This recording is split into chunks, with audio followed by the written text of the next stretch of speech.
Bonjour à tous et bienvenue sur la chaîne Petit Jab.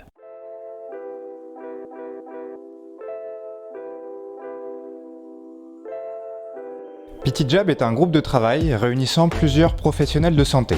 Nous sommes majoritairement des kinésithérapeutes, mais nous avons la volonté d'être rejoints par d'autres professionnels de la santé en France. Aujourd'hui, nous avons deux objectifs principaux. D'une part, faciliter la transmission de la science vers les professionnels cliniciens. D'autre part, faciliter la compréhension de la médecine pour le grand public. Pour tout découvrir, n'hésitez pas à cliquer sur le lien qui s'affiche Et à suivre notre prochaine vidéo. N'oubliez pas de vous abonner à notre chaîne YouTube, ainsi que sur nos différents réseaux sociaux. Et à bientôt sur Petit Jab. Bonsoir à tous, bonsoir à tous les Jabbers qui sont présents ce soir. Quel plaisir de vous retrouver sur notre live à 20h, comme tous les mercredis. Alors on a fait une petite exception la semaine dernière. Il fallait bien une petite pause pour se ressourcer et revenir de la meilleure des manières et en pleine forme. J'espère que tout le monde va bien, j'espère que vous êtes en forme, j'espère que vous êtes prêts pour aborder un sujet qui va être super intéressant sur la maladie de Parkinson. Du coup, on abordera ça un petit peu après. Je vais présenter rapidement les invités. On va commencer d'ailleurs par la petite chroniqueuse qui va être ici présente, mademoiselle Julie Durand. Bonsoir. Bonsoir les Jabbers. Souvent derrière mon écran, pour une fois ici. Je suis très content d'être là. Donc moi c'est Julie, je suis kiné salariée donc à l'Institution nationale des invalides. Donc c'est un centre de rééducation. Et j'ai des patients neurologiques que je rencontre tous les jours dans ma pratique. Voilà. On voit que déjà dans le chat tu as énormément de fans. Yes. Julie avec des cœurs. Sunshine Julie, tout le monde t'aime sur le plateau, c'est extraordinaire. D'ailleurs, j'ai oublié de dire gros bisous à mes collègues des invalides ou mes anciens patients et surtout aux kinés que j'embrasse fort. Voilà. Ah, t'aimes plus les patients que les kinés ? Non, surtout les kinés. D'accord, surtout les kinés. Beaucoup les patients aussi. Et du coup, on va aussi présenter celle qui va nous accompagner ce soir et on a beaucoup d'honneur de recevoir du coup Iris. On a une petite diapo à montrer pour que vous puissiez vous présenter. Je vais te demander rapidement de te présenter aussi. Bonsoir à tous. Donc moi je m'appelle Iris Marolo. Donc je suis kinésithérapeute diplômée il y a quelques années. Je ne suis pas très vieille mais pas très jeune non plus. Très voilà, jeune. Très jeune, donc voilà, ça dépend. C'est encore moi le plus vieux sur ce plateau, j'en ai marre. Il va falloir qu'on invite des gens plus âgés, j'en ai marre. Peut-être. Et du coup moi en fait je me suis orientée tout de suite dans ma pratique en neurologie en fait par les stages tout ça. Puis après je me suis formée en fait en universitaire, j'ai fait un master à Créteil où je me suis formée en neurosciences du mouvement. Par le professeur Graciès, qui est un éminent professeur connu à l'international et connu en France aussi, qui travaille énormément sur les maladies neurologiques. Et en fait, après, du coup, j'ai poursuivi dans ce domaine et j'ai monté mon cabinet l'année dernière avec mon associé Jérémy Dubois. Et on est très heureux de faire ce qu'on fait. On accompagne les patients dans des maladies qui sont pas forcément faciles. Et en fait, on axe notre pratique sur de l'humain et sur une prise en charge assez complète. On essaie au maximum de faire, de bien suivre les patients. Et on a essentiellement des pathologies neurodégénératives comme la maladie de Parkinson dont on va parler aujourd'hui. Un petit peu aujourd'hui, ouais, tout à fait. Voilà. On suit des gens qui ont la sclérose en plaques aussi. On suit des gens qui ont eu des AVC, plus ou moins chroniques, donc des AVC récents ou plus ou moins anciens. Et puis certaines maladies d'Alzheimer aussi et des gens qui ont des handicaps lourds. On a déjà des gens qui font des boutades dans le chat, n'est-ce pas, d'Af2Zad. On y reviendra. La question c'est à quoi ça sert un kiné en neuro en vrai. Donc on va voir. Cette question c'était sûr que ça allait arriver. Donc on va en parler bien évidemment tout à l'heure pour vous expliquer un peu le rôle du kiné là-dedans. Je crois du coup donc principalement une prise en charge orientée autour des pathologies neurologiques en cabinet, ce qui normalement se fait pas mal en centre, on a pu voir. Donc avec une pratique un peu adaptée pour ça, c'est ça ? Ouais, faut savoir que la kiné en neurologie, c'était quand même vachement fait par des kinés justement en salariat comme Julie. Ouais. Et en fait, maintenant, avec l'ambulatoire, donc le fait que les gens en fait soient pris en charge de jour et pas forcément en hospice complète. Du coup, les gens en fait sont suivis en ville par leur médecin traitant, leur neurologue, etc. Et ils ont envie d'avoir un suivi de kiné en ville, comme n'importe qui. Et donc nous, on a adapté en fait notre cabinet pour que les gens soient suivis correctement. Donc en fait, c'est comme un mini-centre. Donc c'est un grand plateau technique qui fait une centaine de mètres carrés. Et c'est une grande chance pour les patients autour de pouvoir avoir accès à ça en cabinet. Ouais, peut-être tu pourras nous parler. Peut-être on abordera un peu les différences de prise en charge entre centre et cabinet. On verra si on a le temps. Ça peut être des choses qui sont assez intéressantes. Il y a Jérém Physio qui te passe un petit bonjour. Hello. Mais carrément, et d'ailleurs, je voulais juste rajouter que finalement, si souvent c'était en salariat, c'est parce qu'en salariat, au moins, il y a l'avantage, entre guillemets, d'avoir beaucoup de professionnels de santé en fait, qui sont regroupés au même endroit, ce qui fait qu'on peut vraiment agir sur la pathologie, sur le patient en entier. Mais bon, pas de spoil pour la suite. Ouais, on y reviendra. Merci beaucoup Iris pour cette petite présentation. Je crois savoir pour les kinés qui nous suivent que tu vas peut-être proposer des formations avec l'agence EBP dans un avenir proche ou plus lointain. Voilà, je sais pas. il me tease. Je te tease un peu. Il me tease. Ouais, en fait, je fais pas que de la clinique, hein, donc je fais aussi de la formation initiale. Donc, je forme des jeunes kinésithérapeutes en stage, aussi en cours. Comme Julie. Voilà, Julie, on se croise parfois. Bonsoir Monsieur Roca. Et depuis peu, on forme des professionnels parce qu'en fait, on a envie, c'est vraiment une envie brûlante. Mon associé et moi, Jérémy Dubois, de former d'autres kinésithérapeutes. L'objectif étant que le plus de kinésithérapeutes choisissent cette spécialité en fait et la meilleure ou pas? Bah oui, bien sûr. je dirais pas ça, mais... Et voilà, que plus de patients soient pris en charge en ville parce qu'il y a une demande de soins qui est énorme. Ouais, tout à fait. Et donc on peut te suivre, je crois, sur une page Facebook Neurologique. Ouais, donc nous on a fondé une page Facebook qui s'appelle Neurologique. Donc avec neurologie, avec apostrophe K comme kiné. Ouais, on peut l'afficher peut-être rapidement, je crois qu'elle va s'afficher. Tu peux regarder. Voilà, il y a du contenu, c'est pour les professionnels mais aussi pour les patients si ça les intéresse. Pour les professionnels, il y a des petits graphiques en fait qui permettent de regarder facilement un outil d'évaluation ou les dernières recommandations sur un traitement, des mises à jour. Donc si vous voulez regarder, c'est avec plaisir. On fait des conférences aussi, donc voilà. Stylé. Moi je vais regarder. Ouais, super. Je vais en apprendre un petit peu plus parce que c'est vraiment pas aujourd'hui. Je sors un peu de ma zone de confort. Je sais pas trop le domaine que je prends le plus en charge. Merci pour cette présentation. Du coup, on a déjà abordé pas mal de choses. Ça nous a teasé un petit peu pour cette émission. J'espère que ça va vous plaire. Comme d'habitude, n'hésitez pas à poser vos questions dans le chat. N'hésitez pas à échanger avec nous. Plus il y a d'interactions, plus on va pouvoir réagir avec vous, rigoler ou pas, hein, c'est parce qu'on va aborder des choses qui ne vont pas être forcément toujours très drôles, mais on va essayer de rendre ça agréable à suivre et à regarder. Et du coup, le thème du jour, vous l'aurez peut-être compris, on va se fixer sur une pathologie neurodégénérative qui s'appelle la maladie de Parkinson. Vous en avez peut-être entendu parler autour de vous, peut-être par vos proches, peut-être, je pense qu'on va tous être amenés un jour à croiser quelqu'un qui aura une maladie de Parkinson, donc comprendre un petit peu mieux cette pathologie, ça va être l'objectif aujourd'hui. Et du coup, on va commencer avec un premier jingle. Aujourd'hui, on fait des effets sur les jingles, et du coup, je donne la parole à l'expert. Là, j'ai hâte moi-même de regarder le replay pour pouvoir entendre ce que ça fait.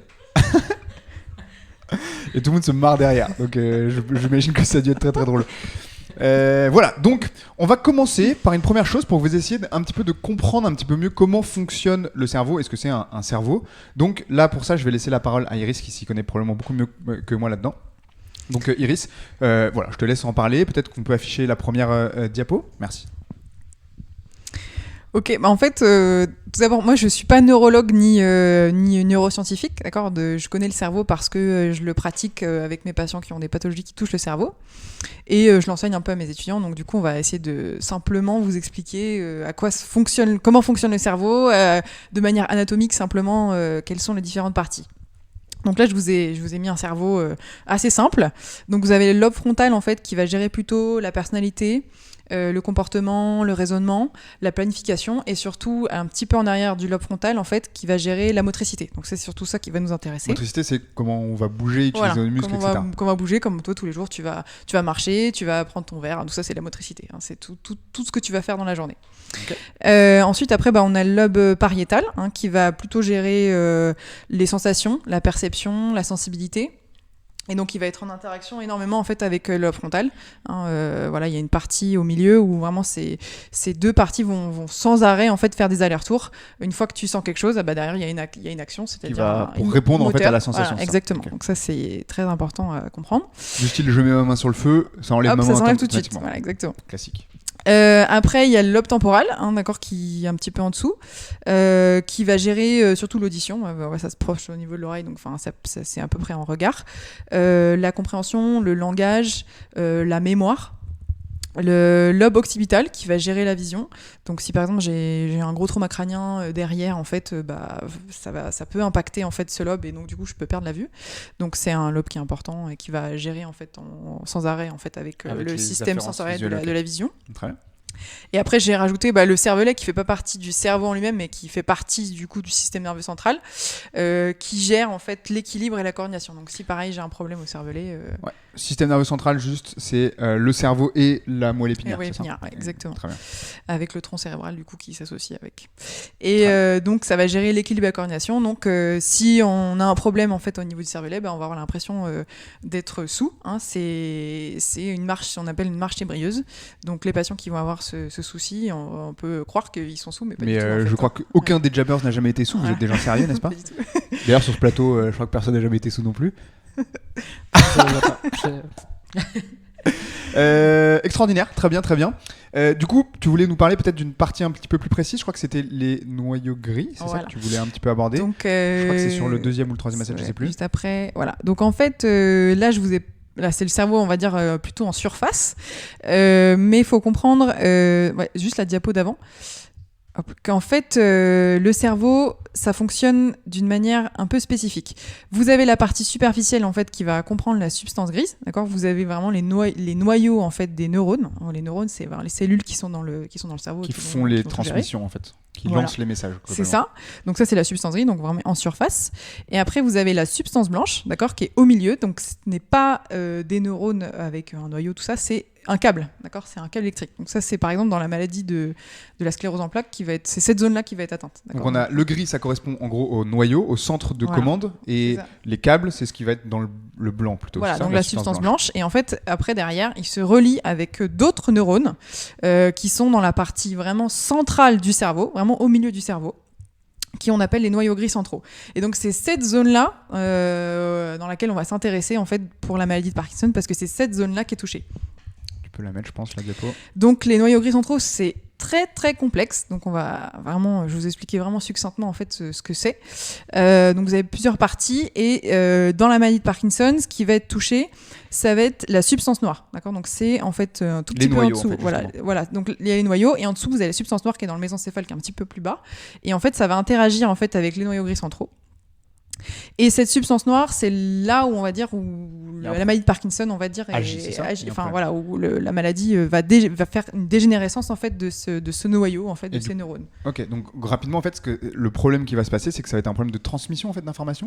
En simplifiant un peu la chose. En simplifiant un peu la chose, la substance noire en fait, elle produit une hormone qu'on appelle la dopamine, d'accord ? Donc c'est une hormone qui va être hyper utile en fait pour la transmission en fait du signal.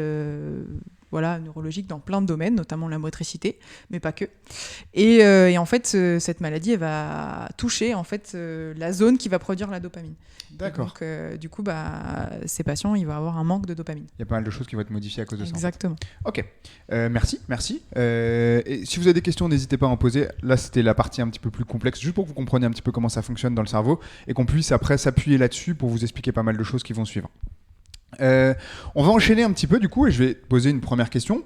Qu'est-ce que c'est finalement la maladie de Parkinson ? Est-ce que tu peux rentrer un peu plus dans les détails cliniques ? Qu'est-ce qui va se passer finalement ? Voilà, alors lourde question, mais on va essayer d'être question. succinct. Alors déjà, pourquoi ça s'appelle Parkinson ? Déjà parce que très bonne question, ça. Pourquoi on parle de la sclérose en plaques ? Pourquoi on parle de l'accident vasculaire cérébrale ? Pourquoi Parkinson ? C'est un nom. C'est un mec, non, c'est sûr. Oui, c'est un mec. Voilà, c'est un mec qui s'appelle James Parkinson. C'est donc rarement défini, c'est dommage. En 1817, voilà, il a décrit cette maladie en fait en voyant un patient. Donc, voilà, c'était un monsieur qui regardait les cerveaux, voilà, et donc il a trouvé en fait l'origine de cette maladie. Il a décrit cette maladie. Faut savoir que c'est il avait trouvé lui les noyaux gris centraux. Voilà, il avait oui, déjà certainement que dans les anatomopathologistes, ils savaient, on va dire, à quoi correspondaient certaines parties. Okay. Mais souvent, le fait de découvrir une maladie, ça t'aide en fait à comprendre le mécanisme en fait physiologique du cerveau. Donc ça a dû aider. Ouais. Voilà. Donc, en fait, après, cette maladie, elle se manifeste comment ? Parce que du coup, on entend en fait, beaucoup cliniquement ce qui se sait du grand public, c'est les tremblements, forcément. C'est le premier symptôme, on va dire le plus plus commun. Tapant, quoi, voilà, on va voir le patient qui va avoir ce qu'on appelle un tremblement de repos.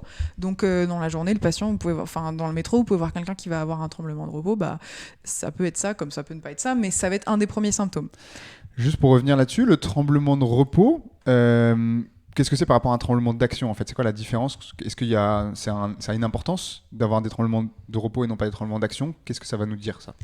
Alors, c'est un peu complexe, on va pas rentrer dans le mécanisme physiopathologique, mais le tremblement de repos, d'un point de vue déjà visuel, si par exemple je tremble au repos, bah, en fait, dès que je vais faire une action, en fait, le tremblement va s'arrêter. D'accord. Alors que le tremblement d'action, qu'on va retrouver dans d'autres maladies, en gros, bah, on va avoir une main qui va trembler quand je prends un objet, par exemple. D'accord. Ça, c'est ce qu'on appelle le tremblement. Voilà, d'autres maladies. Sauf que dans certains cas, la maladie de Parkinson va provoquer ce qu'on appelle une réémergence du tremblement de repos. Donc parfois, il peut y avoir un tremblement de repos pendant une action. D'accord, voilà, ok. Faut juste donc c'est là où pas c'est un petit peu généraliser. dur de discriminer, c'est Voilà, ça? c'est un petit peu dur. Mais au début de la maladie, certaines personnes vont vraiment avoir un tremblement de repos assez important. Oui, bien sûr. Est-ce que, du coup, pour revenir un petit peu sur ce tremblement, est-ce que quand je vois que je vais trembler au repos, est-ce que ça veut dire que j'ai Parkinson ou que je vais l'avoir, ou quel va être un peu les... Quand est-ce que je dois m'inquiéter de ça, en fait? Alors, non, le tremblement, de base, on a tous un tremblement, on a tous une oscillation. Si par exemple, je te demande de mettre tes deux doigts l'un contre l'autre, en fait, tu vas avoir un petit tremblement, d'accord? C'est parce que du coup, tu vas pas forcément bien coordonner en fait tes mouvements. J'avoue, je Tu n'y découvres arrive un pas. truc. Je n'y arrive absolument pas. Voilà. Si par exemple, tu as bu beaucoup de café, par exemple, bah, du coup, tu vas trembler plus que d'habitude. D'accord. Voilà. C'est Ou si tu en manques de nicotine, si par exemple tu es fumeur, aussi tu vas avoir ce mécanisme. Non, le tremblement de repos, c'est vraiment spécifique et c'est vraiment en fait une zone dans le cerveau. C'est un bloc en fait de neurones qui vont se mettre, je sais pas comment expliquer, une sorte de résonance. Je crois que c'est entre 4 et 6 Hertz, et du coup qui vont en fait créer en fait une oscillation au niveau des muscles, et donc ce sera D'accord. toujours à peu près la même fréquence en fait de tremblement. Est-ce que Julie, tu sais par hasard s'il y a certaines zones qui vont être un petit peu plus impactées par ces tremblements de repos ou pas? Tu veux dire zone du corps? Ouais, genre si je dois reconnaître, est-ce que c'est plutôt des choses qui vont arriver aux épaules? Est-ce que c'est des choses qui vont arriver au niveau des pieds? Enfin, je sais pas, voilà. Très bonne question. Effectivement, on va avoir des zones privilégiées, par exemple, typiquement au niveau des mains. On va avoir ce qu'on avait appelé un peu l'émiettement, en fait, où on va avoir ce tremblement qui va se voir sur la main, et un peu comme ça, où la personne va trembler comme ça. Pas forcément... Comme ça, c'est ça? Oui, exactement. Ça peut être comme ça. Pour mettre du sel sur le steak. Pas forcément au niveau du tronc, du coup, mais là, en plus, les mains, ça se voit, quoi. C'est quelque chose de très visible. Donc, par exemple, vous voyez une personne âgée, c'est vrai que vous allez tout de suite remarquer s'il y a ces tremblements au niveau de la main. Après, c'est pas le seul symptôme. Ça, faut bien le rappeler, parce que je sais qu'il y a des patients qui vont regarder ce soir le live. Si vous n'avez pas de tremblement de repos, voilà, ça veut pas dire que vous n'avez pas Parkinson. Ouais, non, voilà, vous êtes Exactement. diagnostiqué, donc voilà. Mais c'est pas le seul symptôme, et surtout, faut aussi très important de le dire. Chaque patient a son Parkinson, c'est-à-dire que vous allez développer peut-être plus un symptôme qu'un autre. Donc il y a 4 grands symptômes, donc le tremblement de repos. Très bien. Voilà. Il y a la rigidité extra-pyramidale. Alors c'est un peu compliqué. Donc Le nom est compliqué. Voilà, le nom est compliqué, mais en gros c'est de la raideur. En gros c'est de la raideur musculaire, très importante. Il y a l'akinésie. Donc l'akinésie, ça veut dire pas de mouvement. Ouais. Donc le manque de mouvement, et dedans on regroupe la bradykinésie, donc la lenteur du mouvement, on va avoir du mal à faire un mouvement, on va être lent, et l'hypokinésie, on va faire un mouvement petit, on va écrire petit, on va tout faire petit, on va faire des petits pas. Voilà. Et ensuite le dernier symptôme qui est important, que voilà, on apprend de plus en plus à l'école, c'est l'instabilité posturale. On va avoir des troubles de l'équilibre et on va avoir des troubles de la posture. D'accord, donc en gros si je résume, on a le tremblement de repos. Exactement. C'est celui qui est le plus connu en général dans le grand public, Voilà. mais il y a d'autres choses, et c'est pas parce qu'on n'a pas le tremblement de repos qu'on n'a pas forcément Parkinson qui est diagnostiqué. On a le... Ouais, il y a des questions, on va y venir après. Ouais. Donc, tremblement de repos, on ajoute avec ça des problèmes posturaux, voilà. de la rigidité et des modifications dans la manière d'effectuer les mouvements, Exactement, c'est ça? ouais, En général, tout à des fait. mouvements qui vont être plus petits. C'est ça. Ok. On a des premières questions très intéressantes. Là, vous avez répondu du coup à la question de Westerteter qui demandait quels étaient les signes de la pathologie. Il y a une petite question qui demande si est-ce qu'on peut détecter Parkinson à l'odeur? Vrai ou fake? Alors Vrai ou ça fake? c'est je sais pas, moi je travaille pas assez avec des Parkinson. Ok, alors en fait c'est marrant parce que dans les signes en fait que C'est extraordinaire ça. Je savais pas. Ouais. dans les signes précurseurs, en fait, il va y avoir un défaut, comme le Covid, en fait, un défaut du signal olfactif. C'est énorme. Voilà, parce que c'est lié à la connexion des degrés centraux, tout ça, qui fait que du coup, vous avez moins tendance à sentir que quelqu'un de normal. Voilà. Ouais, c'est juste très bien. Incroyable. Et du coup, bravo. En plus, c'est Lucas. Bravo, Lucas. Salut Jonix. Salut. Incroyable. Bonsoir. On avait une autre question, je crois, qui était intéressante peut-être. Je sais pas si t'as vu. Ouais, sur l'origine de la maladie. Il y avait quelqu'un qui se demandait si c'était génétique, héréditaire, si je l'attrapais comme un rhume ou pas. Oui, on sait pas trop en fait. On sait quand même certaines choses. On sait que les facteurs, on va dire, qui vont provoquer la maladie, ça peut être environnementaux. Par exemple, si vous avez été exposé à des pesticides, on sait que ça peut provoquer la maladie de Parkinson. Si vous avez été exposé à des médicaments très forts, antidépresseurs ou d'autres médicaments très puissants qui peuvent provoquer un effet toxique et du coup provoquer la maladie de Parkinson. D'accord, donc il y a clairement des facteurs Ouais, environnementaux en fait. Ouais, il y a clairement des facteurs environnementaux. Si vous avez été soumis au stress, il semblerait que ça a quand même démontré que si vous êtes soumis au stress, de toute façon le stress provoque plein de maladies. Donc, oui, on peut faire des corrélations facilement avec le stress sur beaucoup de choses. Exactement, donc c'est important de le répéter. Et après, il y a des facteurs génétiques. Ça, pour l'instant, on n'a pas... on n'a pas énormément, on ne sait pas trop, mais en tout cas, la recherche essaie de jouer là-dessus sur la génétique. Donc il y a des gens qui sont prédisposés génétiquement malheureusement à cette maladie. Donc dans des familles, il peut y avoir plusieurs personnes qui vont développer Parkinson de père en fils. Voilà. D'accord. Alors apparemment on a un petit débat dans le chat. Je sais pas si tu as suivi Julie, mais j'ai pas vraiment, mais du coup la question était intéressante de GDF de Sade qui était est-ce que en fait les signes sont uniquement moteurs ou est-ce qu'on peut avoir en fait des troubles qui sont mentaux, comportementaux, finalement comme un peu Alzheimer qui lui pour le coup n'est pas forcément moteur. Donc ça c'est la question, donc peut-être le débat c'est ça. Je sais pas si c'est ça, mais en tout cas on va essayer d'y voir. N'oubliez pas aussi que si on loupe des questions, on y répondra après le live sur les réseaux sociaux. Grâce à Iris et peut-être Julie aussi qui essaieront de répondre à vos questions. Donc si on en loupe, vous inquiétez pas, on prendra le temps de le faire après.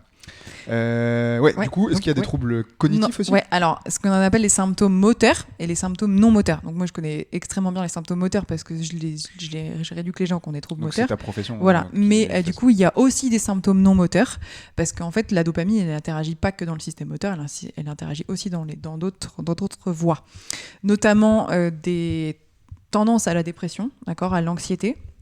Il peut y avoir des troubles du sommeil. Il peut y avoir des troubles cognitifs. Ça, c'est plutôt plus tard dans la maladie, malheureusement. D'accord. C'est pour ça qu'on dit que l'Alzheimer et Parkinson, parfois, ça finit par se rapprocher parce que plus tard, en fait, on va avoir des troubles de la mémoire. Les tableaux cliniques se ressemblent un peu à la fin. Au bout d'un moment, l'Alzheimer finit par avoir des troubles moteurs aussi, et le Parkinson finit par avoir des troubles cognitifs. Donc, cognitif, c'est ce qui gère la mémoire, l'attention, ce qu'on appelle les fonctions exécutives. D'accord. Et donc, on va avoir des difficultés à se concentrer sur une chose, et on va avoir des difficultés à mémoriser une chose rapidement. Ok. Moi, j'ai une petite question par rapport à ça et par rapport à ce diagnostic-là. Comme tu disais qu'il y a 4 signes qui sont présents, 4 signes en tout cas plutôt moteurs du coup, enfin plutôt dans la motricité. Ouais.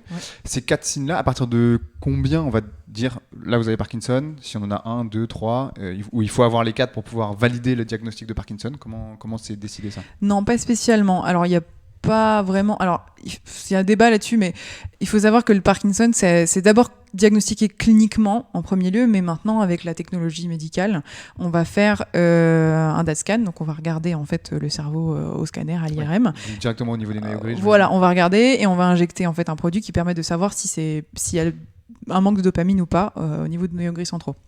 Il y a Dev2 qui se fait carrément sa pub là pour son entreprise, pour des matelas de sommeil. Il faut bien dormir. C'est ça, il faut bien dormir. Pas de stress. Donc cliniquement, on va voir les premiers signes. Voilà. On va commencer à poser des hypothèses peut-être. C'est ça. Et après, on va essayer de vérifier ça avec du paraclinique. On va regarder par des examens complémentaires. Et après, on va regarder aussi, on va tester. On parlera des traitements tout à l'heure, mais il y a un traitement assez efficace. Et si ce traitement est efficace et tout de suite on sent qu'on va mieux, du coup, il y a de fortes chances que ce soit la maladie de Parkinson. D'accord, ok. Donc une réponse aussi au traitement qui peut être mis en place. Une des questions qui a été posée, qui était assez intéressante de Thibaut Physio, c'est finalement vers quel âge on peut avoir Parkinson. Est-ce qu'on peut l'avoir en étant très très jeune ? Salut Thibaut dans le train là. Comme J'espère nous. que tout se passe bien dans ton petit Ou train. il faut être très très vieux. Quel est l'âge moyen ? Alors, l'âge moyen, c'est aux alentours de 60-65 ans, voire peut-être un peu plus vieux, mais il y a malheureusement de plus en plus de diagnostics précoces, donc des gens qui vont développer des Parkinson à 40-50 ans. Voilà, ça c'est une mauvaise nouvelle, mais la plupart des gens développent quand même le Parkinson vers 65 ans à peu près. Est-ce que tu penses que c'est parce qu'il y a plus de Parkinson ou c'est parce que juste on les détecte mieux ? Peut-être qu'on les détecte mieux, peut-être qu'il y a plus de Parkinson parce qu'il y a des effets environnementaux qui, comme on a dit, qui sont pas bons, quoi. Donc on n'a pas forcément une hygiène de vie très bonne, donc on développe des maladies neurodégénératives, malheureusement. Et voilà, ça touche quand même plus les personnes âgées, quand même. Faites du sport, dormez bien. C'est la classique, le gros traitement de toutes les pathologies du monde à peu près, ce qui est très bien. D'accord, ok, très intéressant. Et donc moi je voulais revenir un peu justement sur cette histoire d'âge, donc la question a été posée, c'est très bien. Est-ce que vous avez peut-être autre chose à ajouter là sur tout ce qu'on a dit sur le Parkinson, sur l'identification du Parkinson? Il y a eu pas mal de questions qui ont été posées, je sais pas si tu en as relevé d'autres qui étaient intéressantes ou si toi tu as quelque chose à ajouter.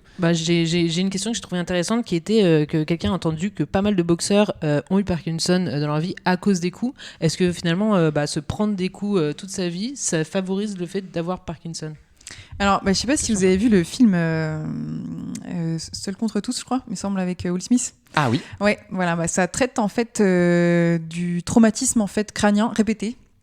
Et en fait, forcément, si on tape sur le système crânien, pas forcément directement, mais en fait, par les chocs répétés, en fait, le cerveau fait comme des petits AVC ou des petits traumatismes. Et donc, vous pouvez avoir des maladies qui vont apparaître, comme des troubles psychiatriques, et notamment aussi des maladies de Parkinson, des maladies d'Alzheimer. D'accord. Donc, oui, la boxe, oui, le football américain, oui, le rugby, même si, voilà, c'est pas démontré, mais il y a quand même tendance à penser que c'est un risque, c'est un sport à risque de développer des maladies plus tard. Donc c'est un facteur de risque. Oui, c'est un facteur de risque. D'accord. Est-ce qu'il faut interdire le rugby non, pour autant? non, bien sûr que non. Non, on a gagné. non, au contraire, non, mais c'est juste qu'il faut on a gagné, j'avoue, putain, on a gagné. C'était incroyable ce match, je sais pas que vous avez tous regardé, parce que c'était extraordinaire. Non, il faut quand même le dire que maintenant il y a les protocoles commotion qui sont très sérieux et que du coup ils permettent d'éviter justement ce risque et voilà, c'est à prendre très au sérieux. Thibaut qui prend beaucoup en charge des Rugbyman qui nous dit Parkinson pour tous les All Blacks. J'espère quand même si on les aime pas trop, on espère quand même qu'ils vont pas tous avoir Parkinson après. Ça serait quand même pas très drôle. Ok, du coup ça se diagnostique de plus en plus tôt, on le voit maintenant à peu près à partir de 60-65 ans. Je vais te poser une dernière question avant qu'on aborde un peu le traitement justement, c'est quelle est l'évolution, en combien de temps ça peut évoluer, quel est un peu comment ça va se passer après quand ça a été diagnostiqué en fait tout simplement. Ok, voilà, je sais qu'il y a des patients qui ne savent pas du tout comment va évoluer leur maladie. Exactement, malheureusement, il y a des patients on leur diagnostique cette maladie et ils savent pas, on n'ose pas leur répondre, donc on va essayer d'éclaircir les choses pour eux et pour les gens qui les entourent. Ouais. En fait, malheureusement, plus on est diagnostiqué tôt, plus on a de chance que la maladie elle évolue mal. C'est-à-dire qu'elle évolue et que du coup les symptômes augmentent mal et vite. Pas forcément vite, mais longtemps dans le temps et du coup les symptômes s'aggravent. Okay. Plus elle est diagnostiquée tard, si par exemple on a diagnostiqué 80 ans et qu'on décède vers 90 ans ou 100 ans, juste maintenant on vieillit plus tard, la maladie on va pas trop en souffrir. On va souffrir de quelques symptômes, ça va être précoce mais on va pas trop en souffrir. D'accord. Donc c'était quoi déjà justement, comment elle évolue. Excuse-moi, je me suis perdue dans mes pensées. Pas de souci. Donc du coup, comment elle évolue au début, en fait, ça va être des symptômes pas trop visibles, genre le tremblement de repos qui va être assez léger. Et progressivement, on va avoir tous les symptômes qui vont arriver d'un seul coup. C'est-à-dire qu'au début, le patient, par exemple, il tremblait un petit peu. Après, il va avoir plus de rigidité. Puis après, il va avoir de moins en moins de facilité à faire des mouvements. Il va avoir de plus en plus des troubles de la posture et des troubles de l'équilibre. Et progressivement, on a une perte d'autonomie. D'accord. Donc c'est ça qui est important à dire, c'est des gens qui sont en perte d'autonomie, c'est-à-dire qu'ils sont un peu emprisonnés en fait dans leur propre corps et ils ne peuvent plus rien faire. Donc après, ils finissent par être dépendants des autres. Ouais. Et même si leur cognition peut être là, et eux, ils sont emprisonnés. C'est ça qui est très difficile à vivre. Et du coup, il y a une notion un peu de temps. C'est toujours les mêmes timings ou les gens ils vont évoluer différemment? Comment ça se passe ça? C'est variable d'un patient à l'autre parce qu'il y a des Parkinson plus ou moins agressifs parce qu'il y aurait tendance à penser que ce soit lié en fait à une protéine qui du coup va créer de l'inflammation. Ouais. Donc il y a des formes qui sont plus ou moins graves que d'autres. Le fait que vous ayez une activité physique plutôt active, que vous preniez bien votre traitement, ça fait que ça favorise quand même l'évolution dans le sens où ça va évoluer moins vite. D'accord. Et si effectivement vous n'êtes pas observant, que vous prenez pas votre traitement, vous faites aucune activité physique pour contrebalancer la maladie, ça peut évoluer plus vite. Un petit peu plus vite. Voilà. Donc là, il y a un impact de l'hygiène de vie. Non pas sur la maladie en elle-même, mais plutôt sur toutes les conséquences qui vont arriver. Exactement, ça permet d'un peu peut-être ralentir l'évolution, c'est ça? Tout à fait. On en parlera on y revient. Et ça, dans tout, je suis pas désolé, c'est comme ça, mais dans beaucoup de domaines, on parle d'hygiène de vie. On en a parlé ici pour plein d'autres pathologies qui sont pas forcément dans le domaine neuro, mais même dans le domaine neuro, ça se traduit. Donc voilà, faites comme vous pouvez avec votre hygiène. Une dernière petite question, c'est pas la dernière. Pas du tout la dernière. Il y en aura peut-être d'autres. Hein. J'ai Dave de Sade toujours, Ouais. qui demande si finalement cette maladie, est-ce qu'elle est mortelle ? En fait, est-ce que elle amène directement entre guillemets à la mort, ou c'est peut-être des conséquences de la maladie ? Bon, on va lever le tabou là-dessus, c'est important d'en parler. Ouais. Ce n'est pas une maladie qui est mortelle. D'accord, c'est pas comme vous attrapez un virus, voilà, c'est fini. C'est une maladie qui va progressivement, tous vos muscles en fait vont être de plus en plus difficiles à utiliser, et en général, on décède soit d'une chute, soit de pneumopathie d'inhalation, c'est-à-dire que vous n'avez plus suffisamment de force en fait pour avaler correctement, et du coup vous vous étouffez parce que vous déglutissez mal, et voilà. D'accord. Donc ça, voilà, à la fin et puis même comme à la fin c'est très difficile pour les gens de se nourrir, ils sont dépendants des autres. Ouais. Voilà, donc on ne décède pas de cette maladie, mais c'est vraiment les conséquences a posteriori qui fait que voilà. Donc là, on parle des choses pas très drôles. C'est important pas très drôle. Exactement. On va essayer après ça de vous dire tous les moyens que vous avez pour gérer cette maladie-là, avancer en vivant avec, etc. Bien évidemment, on aura une partie un petit peu plus sympa, mais c'est important de comme tu dis, casser le tabou et d'en parler. Je pense que c'est pour autant les aidants que les gens qui peuvent avoir des pathologies, d'être au courant un peu de comment ça peut se passer et de l'évolution. Alors, Julie, tu vas nous présenter du coup une petite chronique sur le système de soins globalement autour du malade Parkinson, et tu vas nous présenter un peu ce qui peut se faire, ce qui existe, voilà. Donc je sais pas si peut-être on peut mettre la diapo pour que tu puisses commencer à en parler. Non, c'est du spoil, la diapo, faut pas la mettre. Ah, pas la mettre, pas de diapo, pas de diapo. Regardez pas. Ne regardez pas. Et vous voyez pas. C'est bon. Vous avez fermé les yeux. Vous voulez rouvrir. Non, effectivement, comme je disais au début, donc dans les maladies neuro, on va retrouver en fait beaucoup de professionnels de santé, puisque ce sont des maladies qui vont être complexes, et une seule profession avec ses compétences, même si cette profession est très belle, ne suffira pas à régler tous les problèmes du patient. Et donc c'était là-dessus où je voulais insister aujourd'hui. Donc là, à vous de jouer les jabbers. On va commencer par la première chose, qui est finalement le diagnostic. Et selon vous, qui pose le diagnostic ? Dites-nous dans le chat un petit peu. N'hésitez pas à mettre des commentaires. Pour vous, qui dit ce diagnostic-là ? Est-ce que c'est vous, grâce à vos connaissances suite à l'émission ? De ouf, hein. Là, il y a des questions. Non, on n'a rien à proposer encore pour le Black Friday, nous. C'est peut-être un jour, mais c'est pas encore maintenant. On a une première réponse. Le médecin, le généraliste, le docteur, médecin. On a l'air de se tourner plutôt là-dessus sur les réponses qui sont données. Neurologue, on a la part de Romain. On a Antoine qui nous dit neurologue aussi. Alors là, il y a une petite particularité qui est faite entre médecin généraliste et neurologue. Yes. Ouais, ça a l'air de tomber d'accord sur le rôle. Qu'est-ce que tu peux nous dire là-dessus ? En fait, les deux, entre guillemets, puisque effectivement, on est sur les deux principaux acteurs. Après, il peut y en avoir d'autres. Mais votre médecin généraliste, c'est celui que vous allez suivre. Donc, c'est celui qui, en général, va voir les premiers prémices. Les premiers signes, typiquement les tremblements qu'on parlait. Un tremblement, c'est pas forcément Parkinson. Donc lui, il va peut-être s'alarmer, peut-être demander un avis professionnel d'un neurologue qui, lui, sera beaucoup plus spécialisé dans la détection des maladies neurologiques type Parkinson. Donc en général, on va avoir le médecin généraliste qui va pouvoir voir les premiers signes et le neurologue qui va faire le diagnostic. Très bien. Jabbers, vous aviez tous raison, il n'y a aucun souci. Ici, tout le monde est toujours content. Tout va bien. Deuxième chose, peut-être, tu peux nous dire ? Après le diagnostic, finalement, c'est place à la rééducation, au suivi. Donc, selon vous, encore une fois, les jabbers, selon vous, qui joue principalement sur la rééducation et le suivi du patient parkinsonien ? Marquez-nous un petit peu dans le chat. Ouais. Alors, les kinés, oui, ça, bon, on y viendra, mais on espère voir un petit peu d'autres choses, peut-être. Les gars. Vous êtes très forts, vous êtes très très forts. Après, je me suis inspiré de littérature, mais évidemment, toute la liste que je vais faire aujourd'hui n'est pas exhaustive. Voilà. Ah. On a une super réponse là. L'ostéopathe chiropracticien. Alors. Pourquoi pas ? Pourquoi pas, voilà. Oui. Pourquoi pas. Tout à fait. On va rester poli. Ok, c'est bien, c'est assez varié. Aide de vie, APA, ergo, neuropsy, orthophoniste, très bien. Ergo, aide de vie, orthophoniste, tout à fait. Très bien. Ergothérapeute, est-ce que tout le monde sait ce que c'est qu'un ergothérapeute ? Psychomotricien, on voit pas mal de trucs là. Je vais faire Ok, peut-être tu va nous faire un petit peu. Oui, un petit mot, ouais. Un petit mot sur chaque. Exactement. En tout cas, de manière générale et même dans la littérature, il y a deux professions Le barman du coin. J'avoue, ça peut jouer. Dans la rééducation, c'est super important. Ça peut jouer. Il y a 2 professions qui ressortent dans les rééducateurs principaux dans la maladie de Parkinson. Ça va être le kinésithérapeute et l'orthophoniste également. Où en fait ils vont avoir vraiment un suivi du patient. Le kinésithérapeute, ça va être plutôt un suivi, je dirais, au long terme, entre guillemets, régulier, alors que l'orthophoniste va plus faire des sessions intensives. Attention, toujours, c'est des généralités.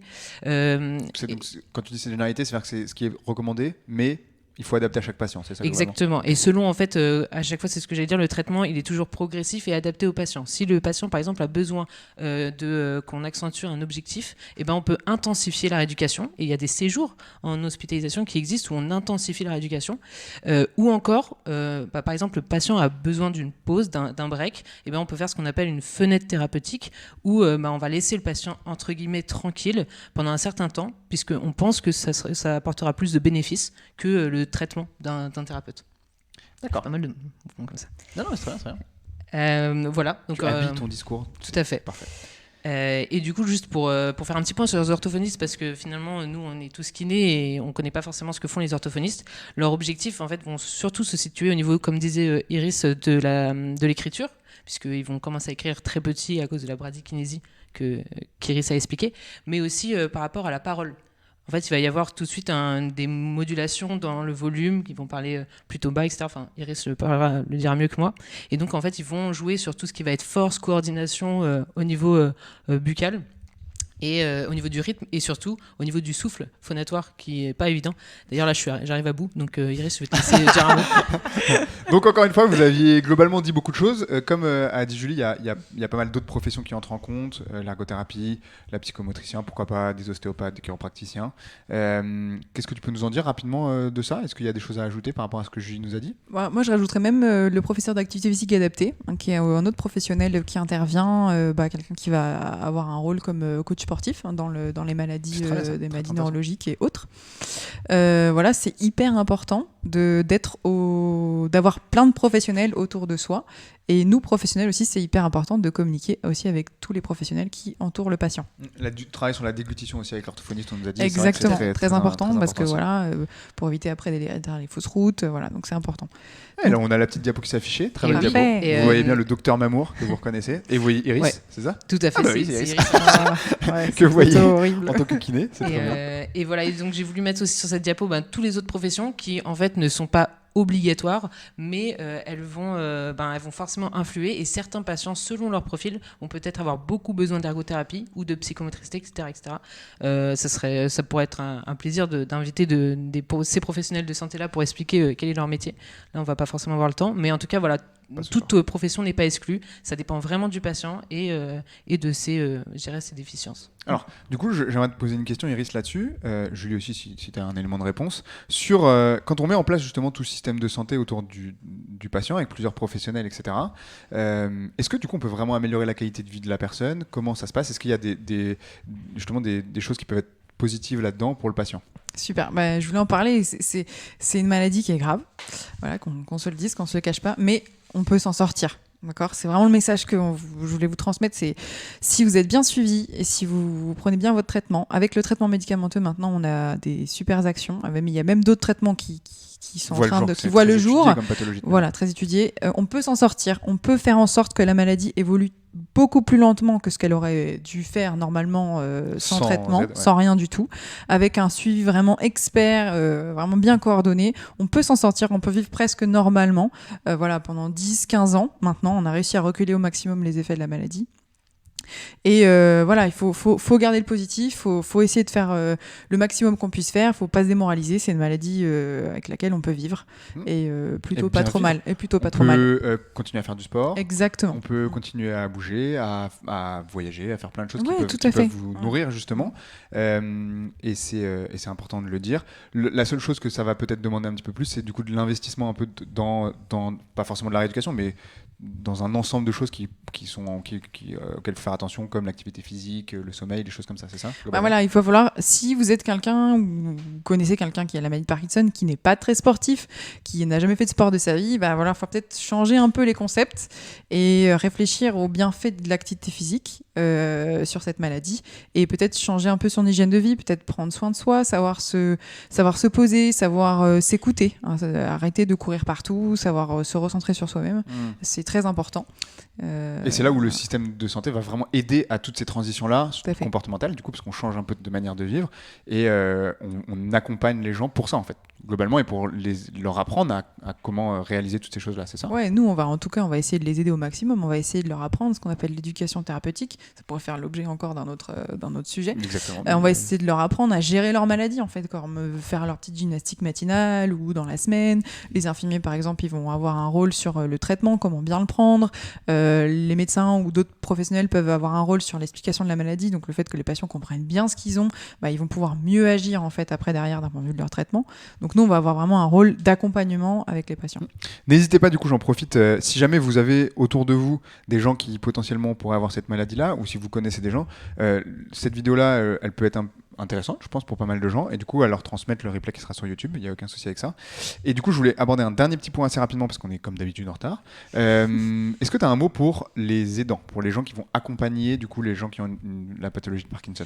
Moi j'en rencontre beaucoup, les aidants, parce que du coup au cabinet, on a aussi... Ça peut être les parents, les enfants. Ça peut être les enfants, ça peut être les parents. C'est un peu plus rare. Mais bon, ça peut aussi, ça peut surtout être les conjoints, les conjointes, les petits-enfants aussi. C'est très dur, on sait, on fait des groupes de parole au cabinet, on essaie d'échanger.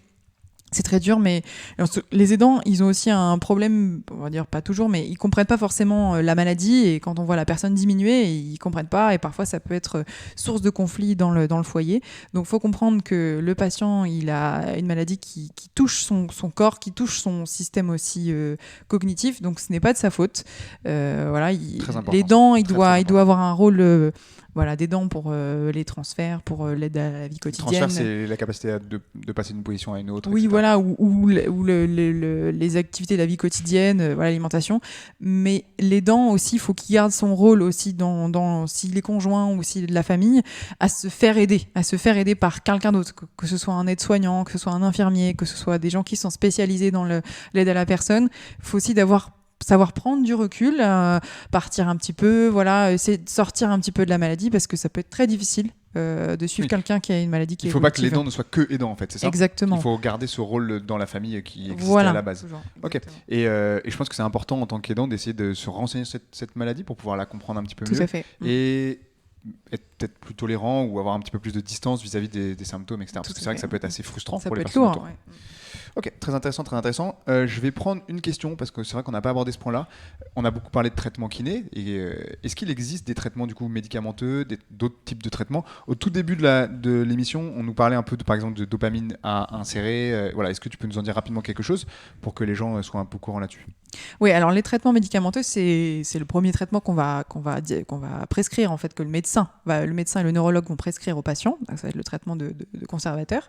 Et donc il y a ce qu'on appelle la L-Dopa, d'accord, qui est une molécule, en fait, qui a été inventée, je crois que dans les années 70-80, un truc comme ça, et qui a révolutionné, en fait, le traitement de la maladie, et qui permet, en fait, de un peu prendre le relais de la dopamine.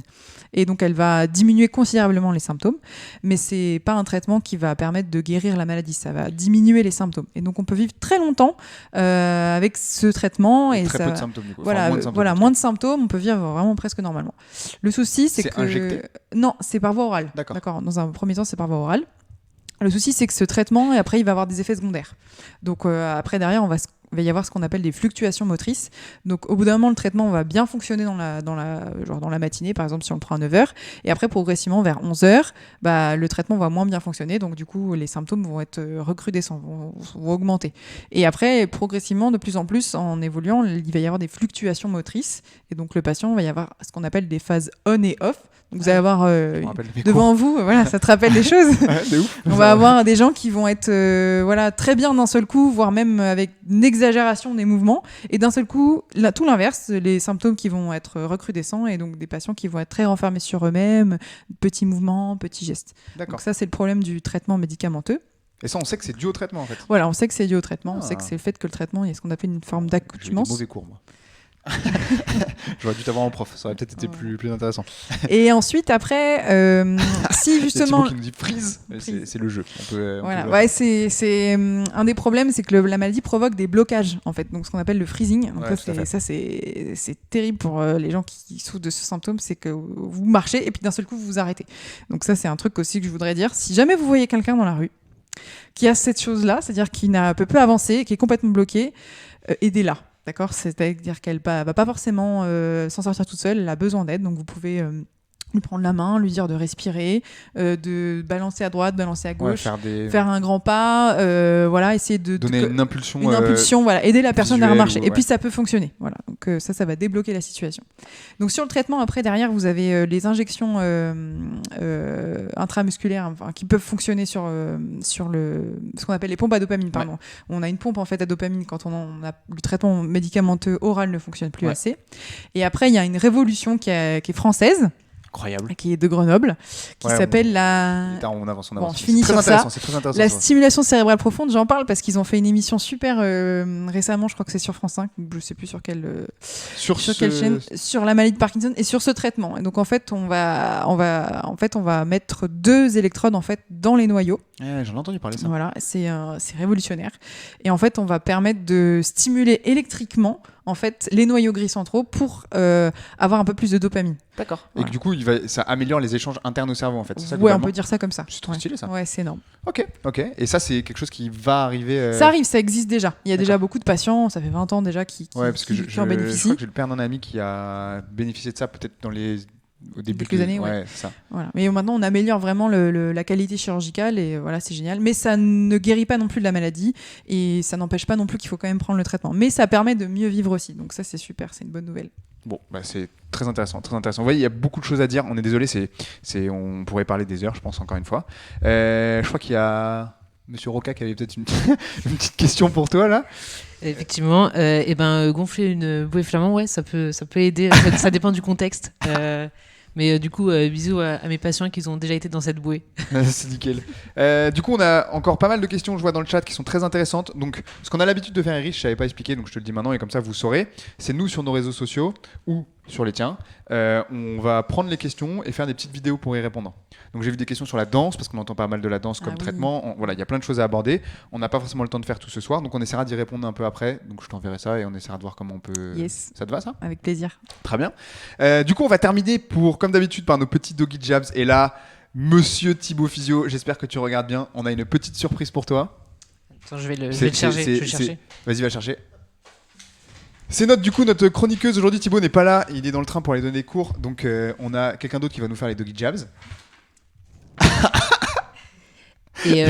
C'est énorme. Et je veux bien le petit jingle, s'il te plaît, pour les doggy jabs. Comme ça. Attends, 3, 2, 1. Les doggy jabs. J'ai trop hâte d'écouter le replay. Et du coup, petite citation qui devient maintenant tradition. Hein. Ouais, la citation de Thibaut, on la connaît bien maintenant. Dis-la nous.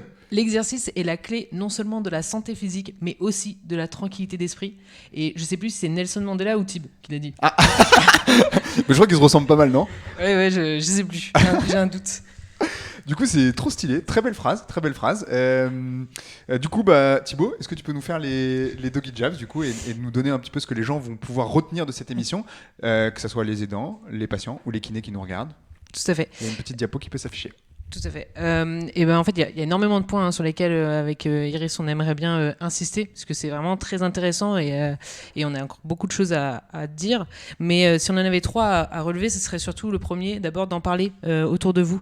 C'est une pathologie qui arrive finalement assez fréquemment. On peut le retrouver chez pas mal de personnes. Donc parlez-en, puisque le fait d'en parler, déjà, ça décomplexifie la pathologie. Et en plus, ça permet aux patients et aux proches d'être au courant et de mieux accepter finalement l'évolution et d'adapter au mieux nos gestes. Donc parlez-en autour de vous. En deuxième point, ce serait le côté pluridisciplinaire, hein, comme on l'a déjà souligné. Pour une prise en charge optimale et très complémentaire des compétences, il faut plusieurs métiers et il faut s'entourer. Et le troisième point, mais bon, ça, je pense que c'est le point des doggy jabs à la fin. De beaucoup de doggy jabs, malheureusement, mais on est désolé, c'est comme ça que ça marche. C'est l'activité physique, ça a été prouvé. Et puis, pour mieux vivre avec sa pathologie, finalement, l'activité physique, c'est la réponse aussi, non médicamenteuse. Donc, tout à fait. C'est la clé, c'est gratuit. L'activité physique, c'est la clé, c'est gratuit. C'est la clé, c'est gratuit, c'est vrai, c'est pas mal. C'est génial. Ça aussi, c'est un beau slogan là. L'activité physique, c'est la clé, c'est gratuit. J'adore. Ça va être le nouveau slogan de Petit Jab. Vous l'entendez beaucoup ici et on essaye de prôner ça parce que nous, on veut que vous alliez mieux et on essaie de vous proposer les meilleures choses pour aller mieux. Souvent, l'activité physique en fait partie. Bien sûr. Écoutez. Ouais, merci beaucoup d'avoir été si nombreux. Merci beaucoup de nous avoir suivis ce soir. Merci beaucoup d'avoir autant interagi. Il y a eu beaucoup de questions. On va essayer du coup d'y répondre, comme on a dit. Est-ce que ça s'est bien passé pour vous ? Est-ce que vous avez un petit mot de la fin, Julie ? Après, je te donnerai la parole. Mais très bien, grosse pression de remplacer Thibaut sur ces doggy jabs. Mais merci, tu l'as très bien fait. Merci de m'avoir laissé ta place, Thibaut, et c'était très sympa d'être ici avec vous ce soir. Ok, Iris, est-ce que tu as merci, une grande première. J'ai apprécié discuter avec vous et puis j'embrasse tous mes patients que j'adore et toute mon équipe aussi, kiné et autres. Voilà. Ciao. Très bien. Du coup, c'était très intéressant aussi pour moi, comme d'habitude. Merci à vous d'avoir été présente aujourd'hui. Ça a été vraiment même très formateur pour moi. Je sens que je dormirai un petit peu moins bête. Nous vous retrouvons la semaine prochaine pour une émission avec quelqu'un que vous connaissez peut-être. Avec Monsieur Rénal qui sera présent. La chance. Avec Julie, moi, je sais pas si tu le connais. Ouais. Voilà, on a fait notre master ensemble aussi. Qui sera présent. Vous avez beaucoup de chance de l'avoir. C'est un homme extrêmement pris. On vous annoncera le thème très bientôt, comme d'habitude. Nous vous souhaitons à tous une excellente soirée. On espère que ça vous a plu. On se retrouve et vous pouvez du coup nous suivre sur les réseaux sociaux, sur Instagram, sur Twitter, sur la page YouTube. Le replay sera disponible demain matin. Et vous pouvez suivre la page donc, neurologique pour en apprendre un petit peu plus sur cette pathologie-là. Et nous vous souhaitons à tous une très bonne soirée. Merci les Jabbers.